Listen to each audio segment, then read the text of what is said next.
through sound, we're not talking about written sheet music Nope. at this point at all. So through sound, we're trying to give the student the ability, say in the rhythm learning sequence, the ability to tell you what meter they're hearing, what context, what rhythmic context they're hearing We're through listening. we're telling them what context they're listening Yes. to, and we're telling them, right?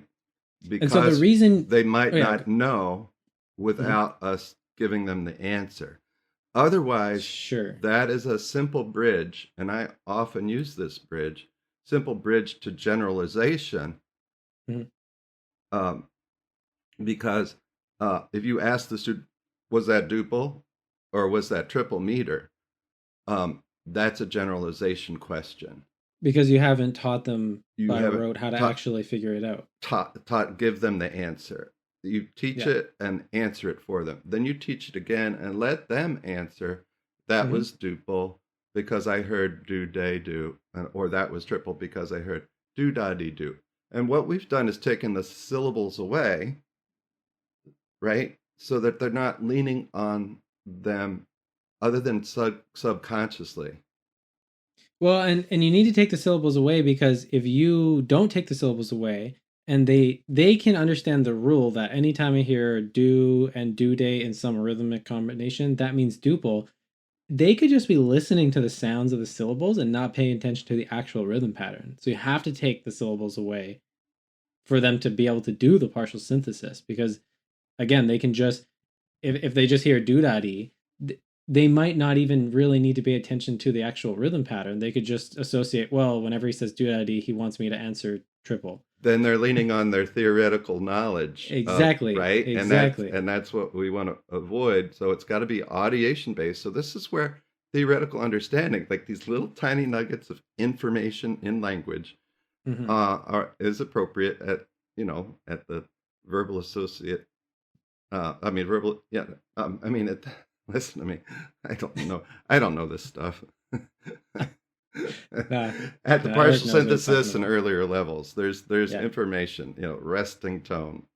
That's, Partial synthesis is my favorite part of the whole sequence, other than the inference stuff I love. But the partial synthesis is, it's really interesting. I mean, some students, it's very easily done when you've done the proper prep work for it. I mean, some students almost don't even need you to teach them how to do it. They can just do it themselves, like, which is an inference thing. But in my experience, once they've done enough oral and they have the verbal associates down and you use them enough, they pick this up really fast. And then it's only a matter of just doing it a few extra times just so it kind of sinks in their memory.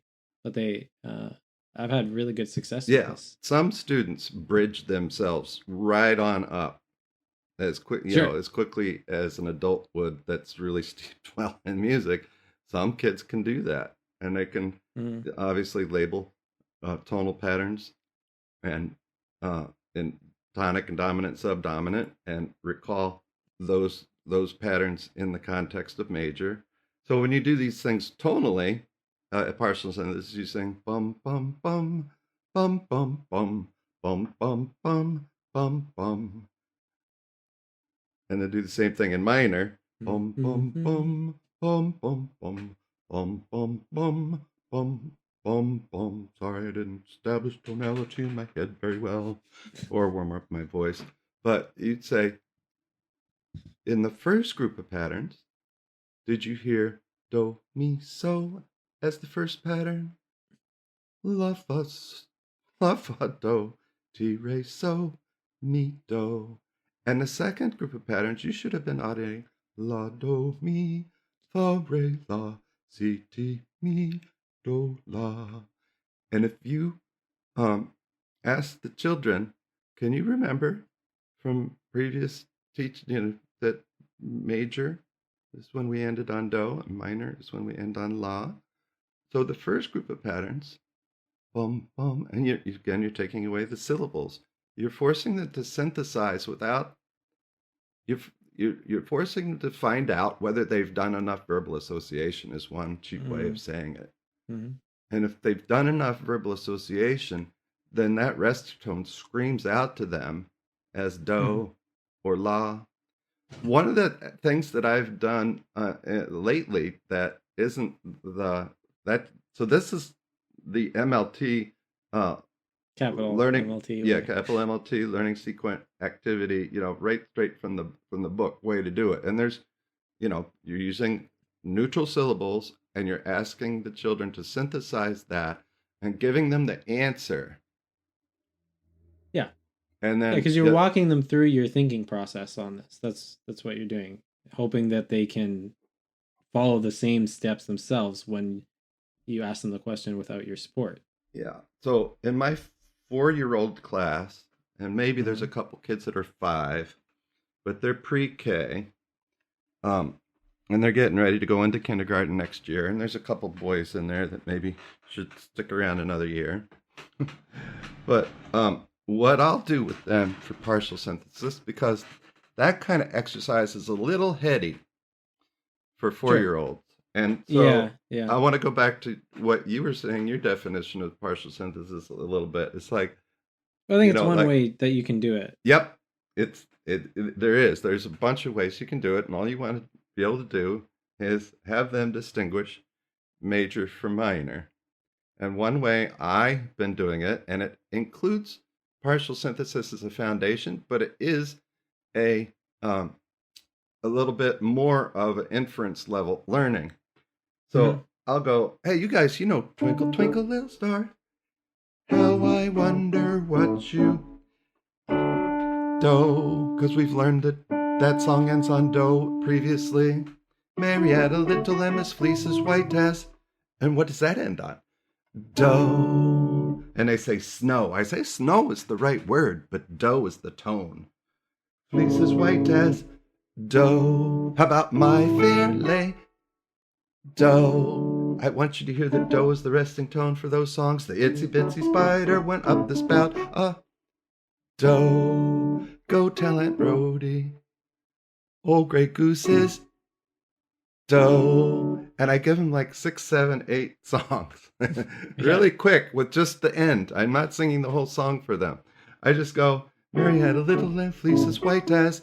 What's the resting tone? Sing do. And pretty soon they just get the whole idea that it's always do right now, right? And then Yeah. I do. There was an old lady, old skin and bones. Ooh.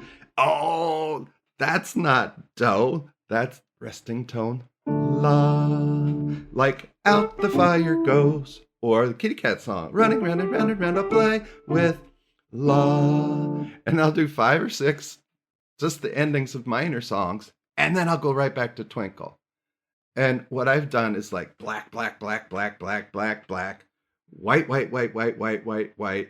And then I want to see what happens when I go black again. And who's the kid that says do? He sings the resting tone, like right off the bat. Mm-hmm. And that's one way that I like to do partial synthesis. Yeah, and this makes a lot of sense because you just said, the other way can be quite heady for a 4-year-old, but this, what you're doing is you're building it up in steps. You're just making sure they can identify the resting tone just without even labeling it from hearing the song. And that makes total sense, Eric. Yeah, and once you've That they got would do that. them audiating in context, and the resting tone is the first step of that, right? Mm-hmm. Or maybe the first, but they're singing songs before that, and then they're able to distinguish the resting tones. We've sung the songs by that time. We've sung most of those songs for 2 or 3 years. I've had the kids that long. There's not that much turnover, and when there is turnover, it's amazing that some kids come in and they catch up to the regular kids in 2 weeks, even though they haven't had them for 2 years. Yeah. It's because they come in with that readiness, and they know the songs, or they just learn. There's this group learning. Mm-hmm. I think that happens sometimes. It's just your what's the word where you get osmosis. I mean, I guess the charitable interpretation is the social inspiration. The evil interpretation is the social pressure.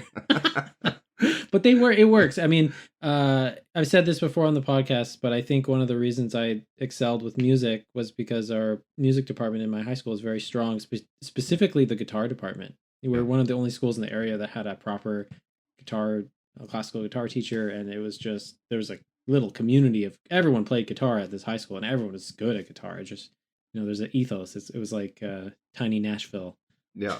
in So Canada. in my example, But yeah. I'm doing familiar songs in major Hmm. and familiar songs in minor. And Hmm. I'm having them sing the resting tone by me telling them what the resting tone is. And then to sing it, how many will infer the resting tone when I haven't told them the resting tone on a song that's still familiar. But I'm making that comparison as easy as possible by giving them a really strong foundation in the major and then switching to minor. Hmm. And then for a couple kids, I'll have them demonstrate, tell me that's do, rest, and we don't even say major and minor, just that it's resting tone do and resting tone la. That's Yeah, and it enough. actually makes more sense that you would have them get really strong at just saying resting tone do or resting tone la first, because It, knowing if it's major or minor is a function of knowing yeah, the yes, other. and they know resting tone for ever since they're able to do it. Sure. Yeah. Or they can tell when I do in 3 years old and 2 year old classes. I go, how I wonder what you and that just cracks them up. It's like you can't end there. Yeah. Yeah. And then they Yeah. tell me when I do it the right way. And I go back to my right wrong way thing, and only with familiar Yeah, that's songs fun. like that, and then just Yeah. crash and burn on the resting tone. And then when I do it right, their eyes change. So but notice I did major songs in major and minor songs in minor. And then you were going to say this earlier. Well, what I was getting, yeah, you know where I'm going, but Yep. one thing we need to talk about is why, when we do this, we have to be teaching, we have to have taught two different tonal contexts up to verbal association before you can do the partial synthesis. Because if we start doing partial synthesis, you have to have something to compare it to, or else you can't really do the partial synthesis activities. Because if you the students could basically just, like your example, do, is this resting tone do, and then you move on to la, and then maybe back to do. But if it's only one, the Oh, student can just keep saying the same answer and oh, over without actually referring to their audiation, yeah, right? which is just an insane way to teach, which is why there needs to be more than, there needs to be lots. So by the kid's second or third birthday, they've learned every tonality in listening vocabulary, not performing vocabulary yet. But I Sure. actually do the same thing for them without teaching them anything. Hmm. The first thing I do after my hello song, which is in major, is I'll do chant. So we have singing voice, not singing voice. After the chant, I do minor, right? And then after I do minor, I try to do something in triple if my Sure. chant was in duple, um, right? And so I'm giving them the easiest way to make comparisons, even though they're 1 and 2, 3 years old. I'm just making sure that they're able to compare by making it as obvious as I can. And Which then is when why they're I love this part of the just part of lessons, just whether or not it's full blown partial synthesis, but but making comparisons and helping students identify those is a blast. I think so. Therefore, in my mind, when I'm teaching, kids who are in Babel, and maybe we should do a whole episode on Babel, Yeah. um, because I don't know how much we've talked about it, but what I do is I'm thinking about partial synthesis while the kids are not ready for our oral yet. I'm Hmm. giving the opportunity to just hear differences and develop that listening vocabulary, but making it more um, obvious as I can for their brains to do whatever their brains need to do to start to recognize differences on their Hmm. own without, this is one of the fundamental of the MLT repertoire, why it needs to be diverse. Without that diversity, you're squelching the possibility of them making those comparisons, and especially at that age, being able to take advantage of the nature that's inside each child. Hmm.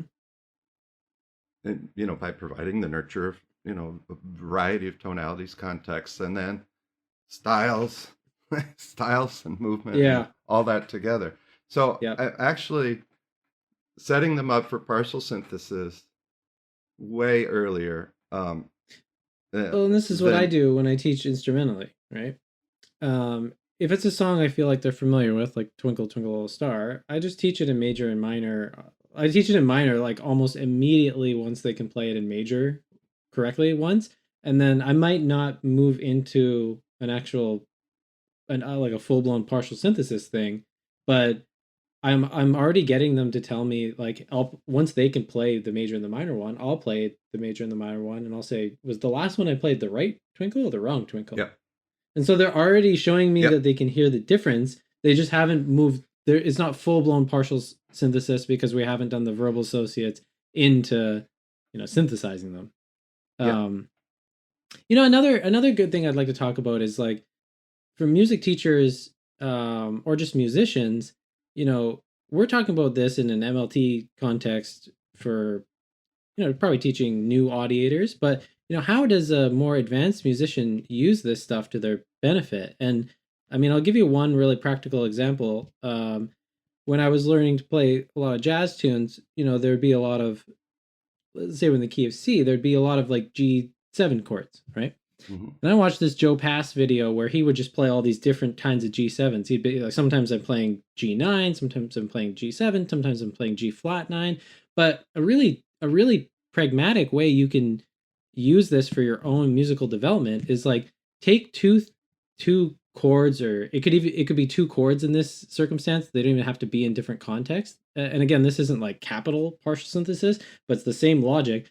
Play a G9 chord in your song, then change it to G flat 9, learn to sing those Hmm. differences in those tones, find out, can you actually hear the difference, like make a little recording of yourself playing the two and see if you can really identify the difference. And then the verbal associate of the whatever you're using, the solfege or the pitch letter, it starts to get synthesized with the sound that you're hearing. And that's what we're after. We want it so that, because with verbal association, we're singing patterns by putting the verbal associate on them. With partial synthesis, we're trying to make sure the verbal associates have been synthesized into the sounds that we hear. We want to make sure it goes the other Yeah. way as They're around.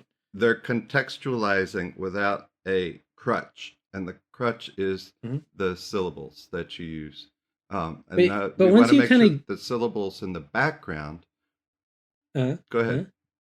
no, I was just gonna say, once you get the hang of this, there's so many things you can do. Like you can Oh play a yeah. tune and change the 5 chord for a tritone sub, and Yep. that thing stands out. Yep. And so you're teaching yourself to make all these different kind of comparisons, or even like change a 4 chord in major to a minor 4 chord, and that thing stands out. And you're just now making comparisons between two things, Yep. and eventually between more than two things.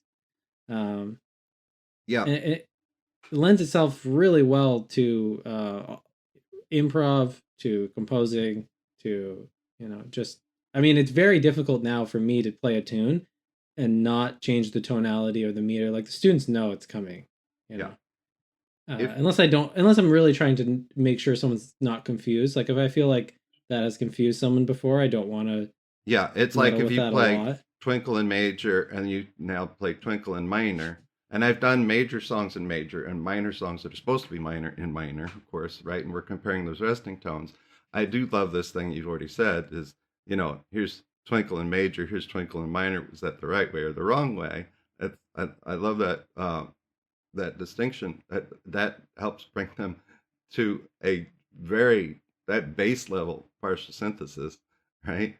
Is that the right way or the It's wrong way? basically there. I mean, once It they can do that, you can teach the verbal association and push them through partial synthesis absurdly quick. Yes, Once they can do that. and yes, and another thing that happens. So, especially if you're teaching one on one, I'm working with 10 or 12 kids in a class. Those probably the largest classes I have, and Mhm. if you teach them this sequence that I'm talking about, what happens is you'll get a kid who bridges themselves up. If you're doing private lessons Mhm. and you notice that they, you know, can answer a question that you didn't, if the kids can answer a question you didn't tell them the answer to yet, That's they've inference. gone up to inference level. Well, Yeah. you don't have to teach partial synthesis for that particular content. for whatever the content is, major, minor, Dorian, mixed, whatever, right? You might need help when they get to Phrygian, Sure. Yeah, Aeolian yeah. or something like that. But if they, I keep saying spiral because that's what the term used to be. But it's a Bruner Yeah. thing. No, it's bridge, isn't it? Now it's bridge. So, but if the kid bridges themselves up, well, you're done with partial synthesis. Then the thing is now, how quickly do you want to read, or do you want to do more partial synthesis? In order to do that, you need more verbal association.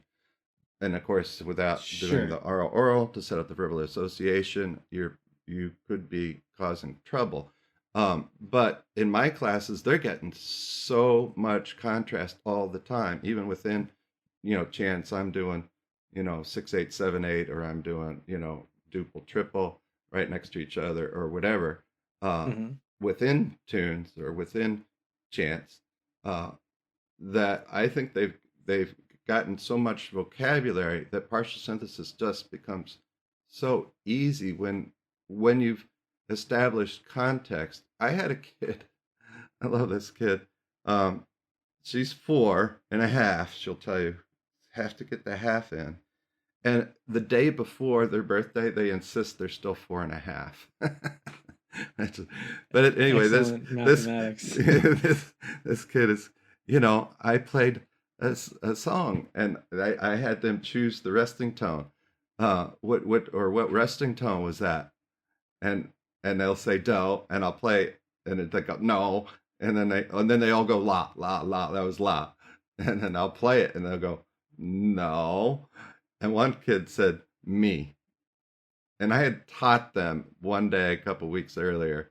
They picked a Oh, yeah. song, and we decided, to do it the right way or the wrong way. They said the right way, and I said, just so you know, that's me, and I sang a few patterns around me, resting tone me, and here's another me song, and here's another song that ends on me, and this song is a me song. And I said, I don't do a lot of me songs.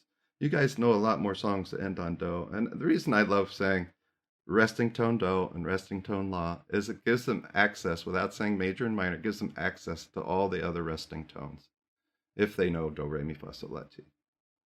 Hmm. So, and I think that's been mentioned in previous episodes. But partial Oh, synthesis yeah. Yeah, sure. is, it, how do you know what to means? Well, you don't know until it's in context in the sentence. So partial Yeah, synthesis so is giving you the context, and everything in learning yeah, it's sequence giving you the activities ability is to. deepening your understanding of context, context, context. Yeah.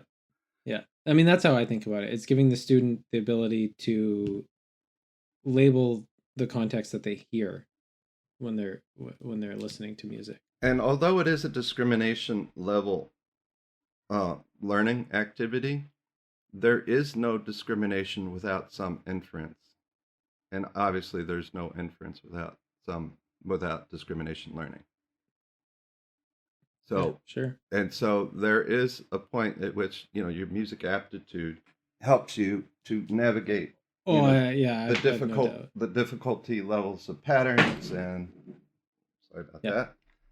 Well, and part of what I was saying episodes ago, we talked about this, I think, when we talked with Ron about music aptitude and the MAP test. But if musical aptitude is uh, something like or related to musical working memory, it would make total sense why someone with a higher aptitude would have an easier time doing a partial synthesis activity. Because if you're giving them one set of patterns, da da da da da, and then you have to compare it to another set of patterns, da da da da da da, and they're having to hold both of those in their mind and then try to answer a question based off of what they're doing. And if their aptitude is higher or their musical working memory is higher, they'll be able to hold those in mind while they actually carry out the investigation of what you're asking them. Yep.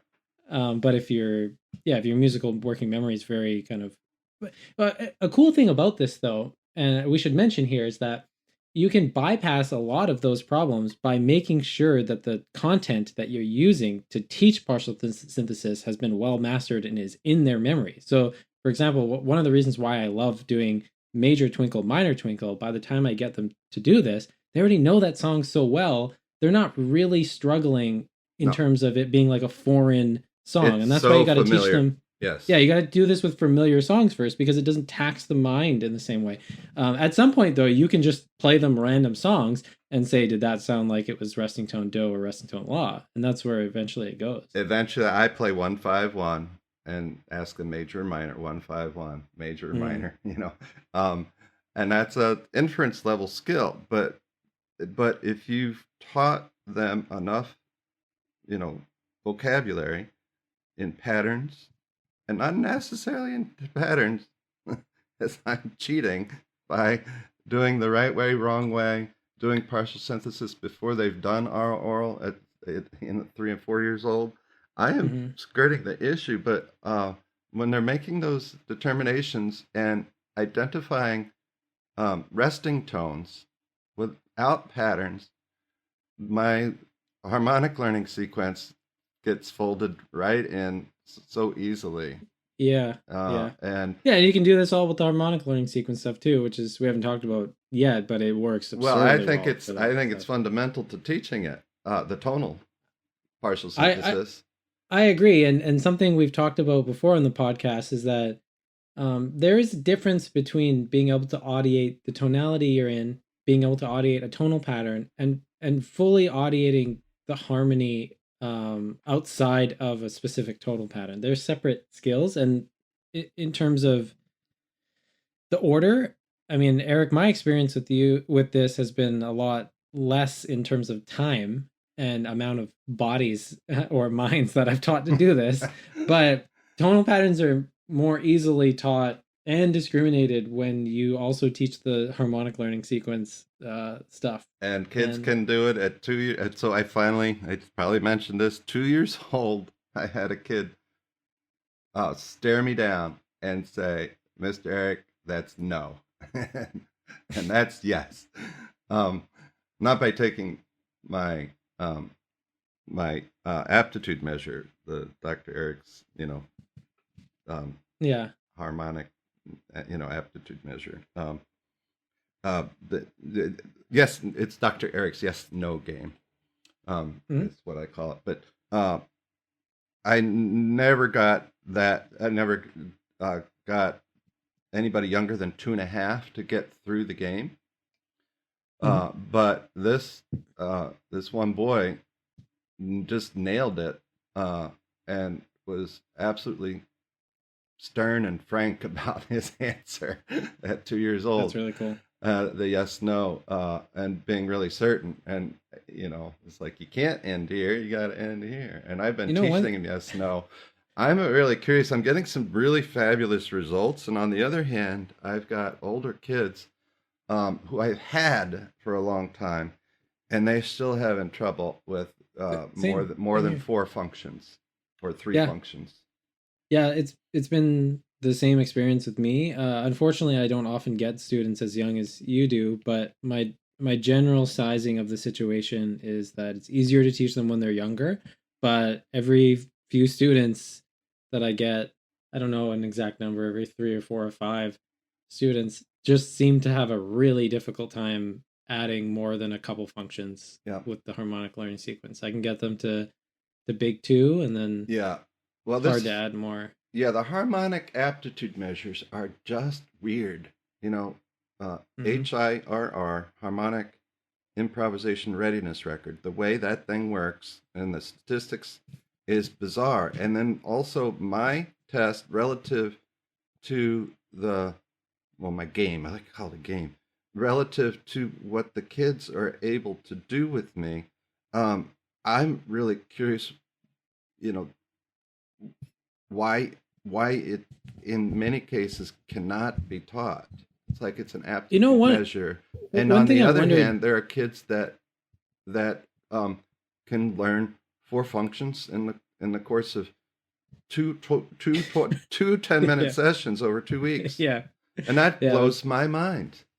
I wonder though, like how often do you see a student in Once a general? week. So I mean, some of this could be a dosage issue. I mean, I wonder if you had a kid every day for 30 minutes, and I'm not saying you just drilled them with this for 30 minutes 5 days a week. I mean, like we don't know about the dosage issues. Like if we have kids that are 2 or 3 and they're doing this stuff for a few years, 3, 4, 5 times a week, I Yeah. wonder if these Yeah. problems just evaporate. I don't know. It Because we gives know, like, we know with language, I mean, once a week is not enough to pick up a second no, language, I for sure. presume, or to pick up a language at fluency as first language type fluency. So I mean, there might be something similar going on here, Yeah. where it's just dosage issue. Yeah, I have one kid that I do have twice a week. He comes to me on Saturdays, and I also see him in his daycare for 30 minutes. And he loves class. He participates really well at the daycare and almost shrivels up into nothing when when Yeah, he's when he's with his parents.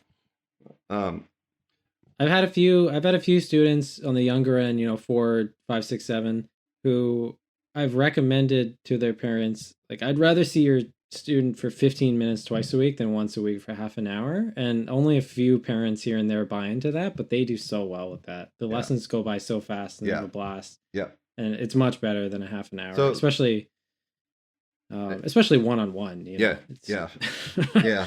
So this kid that I have twice a week is off the hook when I play a new function. Mhm. When I point out a new function, like I stop in the middle of a tune and say, "Listen to this. This isn't yes, no, or uh-oh. Listen to this." And he just will focus, and you can just see the concentration going on. And he's 3.5. I've had him since he's 1. He's been 1. And I have him twice a week now, and his parents insist on having him in the daycare where I teach, um, and to do the Saturday class. Uh, I think he's in a 45-minute class on Saturday, so it's half hour. So he's getting an hour and a Mm. quarter, and Yeah. he's really really good, but he's also a little shy about. Sure. He doesn't like it when he's wrong, so he doesn't want to guess. He wants you to wait till he knows before he Yeah. answers. So that's a psychological thing, not so much what Yeah. he's learned musical. So there's a balance of all these kinds of things when you're working with kids, and where they take you is let them take you places. Just let them, if they generalize up, let's go with it, and then can you sing a pattern that's like mine, but it's different, and go ahead and let them be creative, or um, Well, I do this game with a couple students who I'll just teach them how to play Mary Had a Little Lamb by rote, and I was talking to you about this, but I'll eventually teach them how to play it in a bunch of different tonalities. And to pull this off, you actually have to teach them how to play functions under them because some of the tonalities can't totally be identified with the melody alone. But I have a few students who we play 4 different types of Mary Had a Little Lamb, and we'll do that for a minute or two at the start of a lesson where I try to get them to fool me. Like, let's see if you can fool me by yeah, playing it. So yep, that's one thing I love to do with students. If you get them to the point, this works really well instrumentally. Where if you teach them a song by rote, show them how to change it from major to minor or other things, Mixolydian and Dorian and all that stuff, you can have them give you something like a partial synthesis test. It's not exactly, it's like an instrumental partial yeah, synthesis, and they think it's hilarious. Because I find, I find when they get to put the music teacher on the spot a bit, they loosen oh, up quite a bit in terms of them going well, the other way. that's well, that what's brilliant It's so about funny. that. Yeah, what's brilliant about that mostly is that you learn better when you start teaching something, and Exactly. this is you're making them teach you. So did I tell you the story? So this girl that I taught these 4 Mary Had a Little Lambs to, um, I she was quizzing me, and then she started doing it with her younger sister, who doesn't even take lessons with me, and her younger sister can tell you those Mary Had a Little Lambs are in major, minor. It's hilarious. So she's Yeah. running, but that's what I wonder though. Now her younger sister has been like drilled on this stuff, many times during the week at a very young age, and I haven't even had access to lessons with her, but she's doing pretty well with it. It's fun, really Yeah. fun. So yeah, so that is awesome. I had homework for some of my older kids, and their siblings sit in the car, and they listen to all these tonal patterns and rhythm patterns. in the car, Nice. and the kid's 1 or 2, right? And they do ta ta dee ta do da dee, or do ta ta ta do da dee, do ta ta ta do, right? And the kid comes in at 4 years old, and they've been bathed, so they've used verbal association as their listening vocabulary. Oh yeah. And I like, that's totally out of order, and this could be wrong. No, this kid was amazing for having listened to that. Now I don't know. But there might It be a might have dosage been, thing there too. Like, if you grow up listening to just verbal association enough, you're getting so much exposure that at that level the sequence might just break down. Like you're just so heavily acculturated that you're yeah, fine. yeah.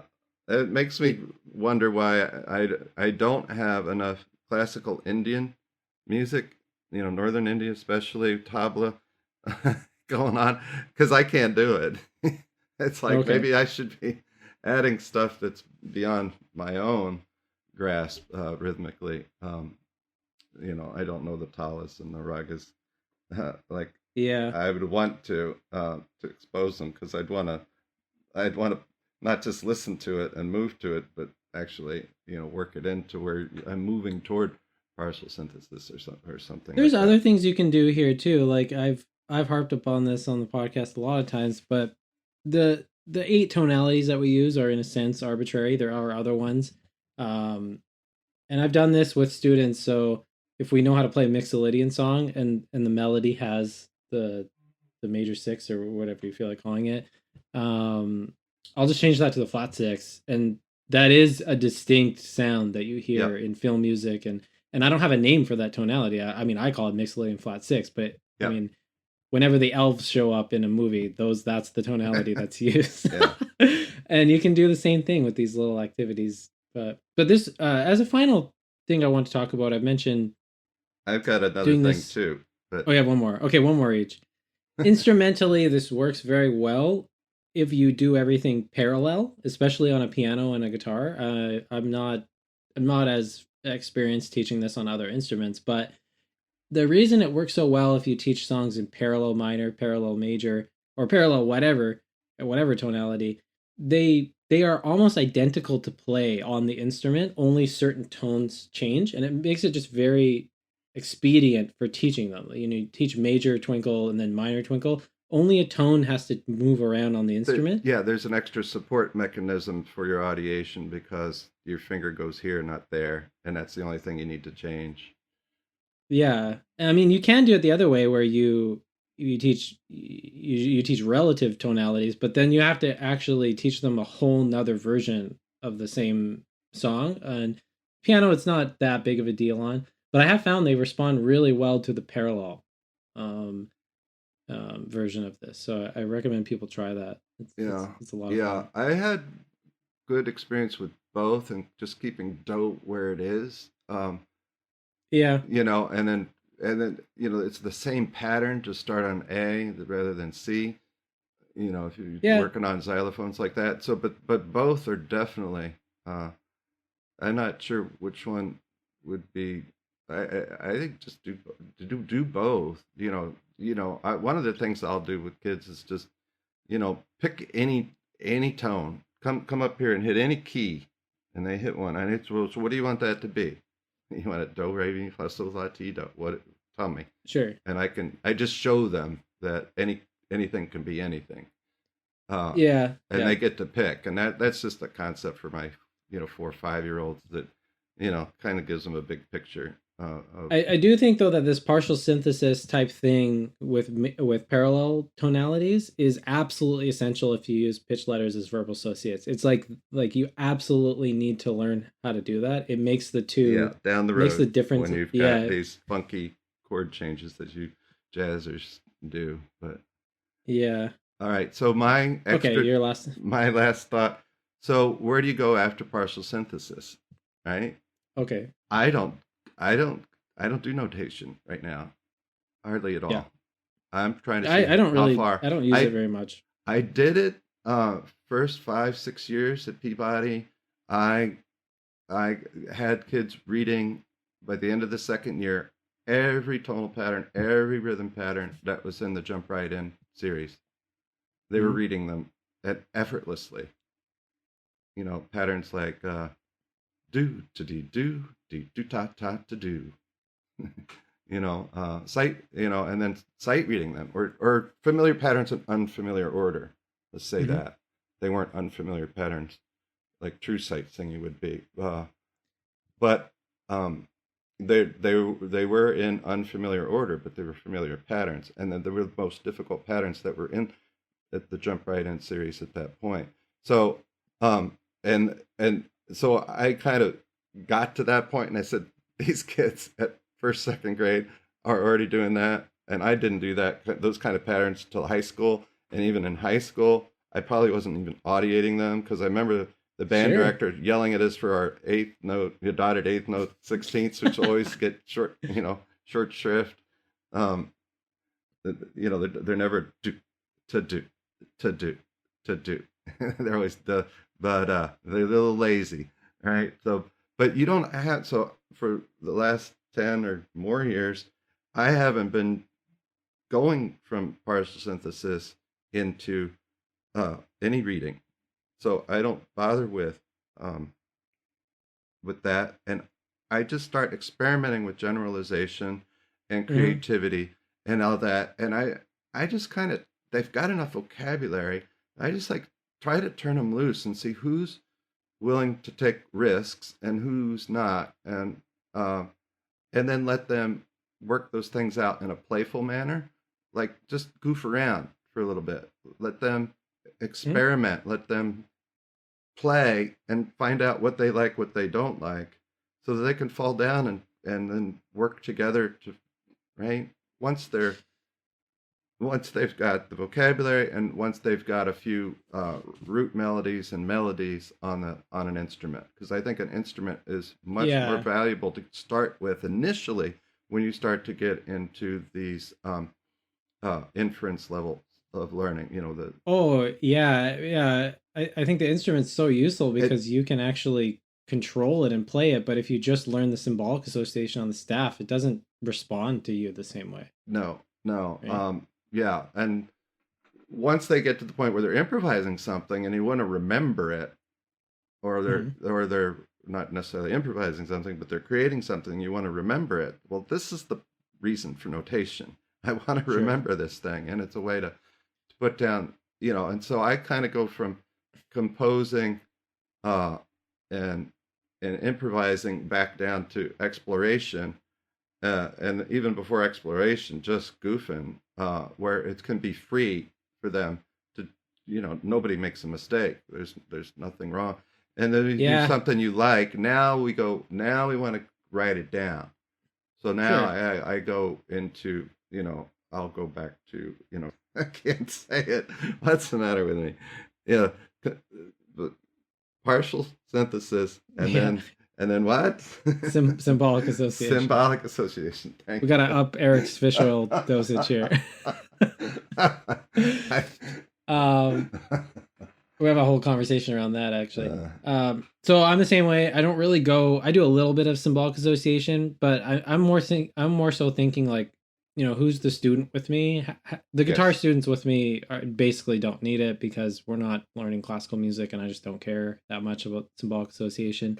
This is interesting though. The students that are taking like piano exams with me, what I'll do is we use the sheet music, but it's very loose. Like I have them print the sheet music on, but I teach them how to play everything by rote. They sing everything. Once in a while, there's an obvious pattern in the sheet music. I'm like, hey, that's do mi so. See that? But they are doing no like decoding. You know what I mean? Everything is just done by rote. And then eventually, what they get so used to, we just make these little connections with the sheet music. They might know how to write a couple patterns out with symbolic association. But the reason I don't do like hardcore symbolic association while I'm doing these piano exams is just the piano exam sheet music is so backwards, like in terms of the way they base everything off the quarter note.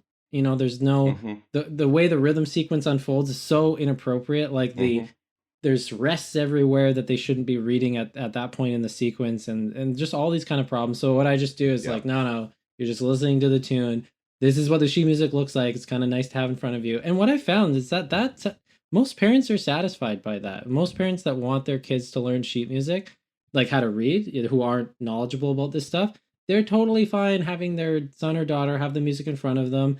Their son or daughter's playing great music. They can improvise. They can read little patterns on their own. That's enough for the beginning. They don't need Sure. to be they don't need to be sight reading, like air quote sight reading. Yeah. At that stage. Well, a lot of your students they're coming from a pool of people who already have been introduced to notation at band or at school or through their previous teacher or like that, or have a goal of, learning from you to be able to do these things that go beyond what we would prefer to do potentially.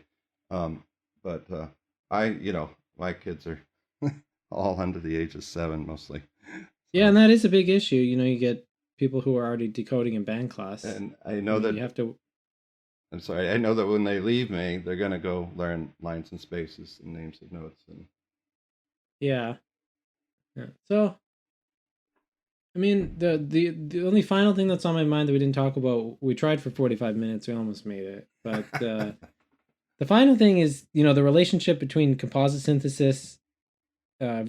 So you have verbal association and partial synthesis, which are only taking place in terms of sound and verbal labels. It's not written down anywhere. The same parallel happens with symbolic association and composite synthesis. So at symbolic association, they're just by rote learning to read patterns that they can already audiate. And then in composite synthesis, they're actually learning to, when they look at a piece of sheet music, before they've heard anything, they look at it, they know it's in duple or triple, and they can audiate the meter or the context that they're in. Or for tonality, they look at a piece of sheet music and they know that's in major based off of what they can see. But they're very related to each other. Just one is being done on the page and one is being done through listening. That's how I see it. I don't know if you have any major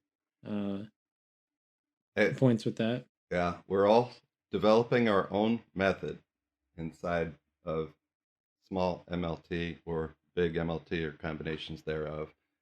Once you start to get masterful at this, you're really, this is the Talifer method. Yeah. And the more we share with each other, the more I can steal some of your ideas and include them and get better. I haven't talked about Engelman, but I don't think we want to, because basically the way Gordon describes partial synthesis is what Engelman says has to be done to learn any concept thoroughly. And that's why it was very interesting when we had a talk with some colleagues recently about partial synthesis being possibly suspect. I was a little bit I didn't disagree necessarily just out of snap reflex, but there is a lot of value from what I see this activity doing. So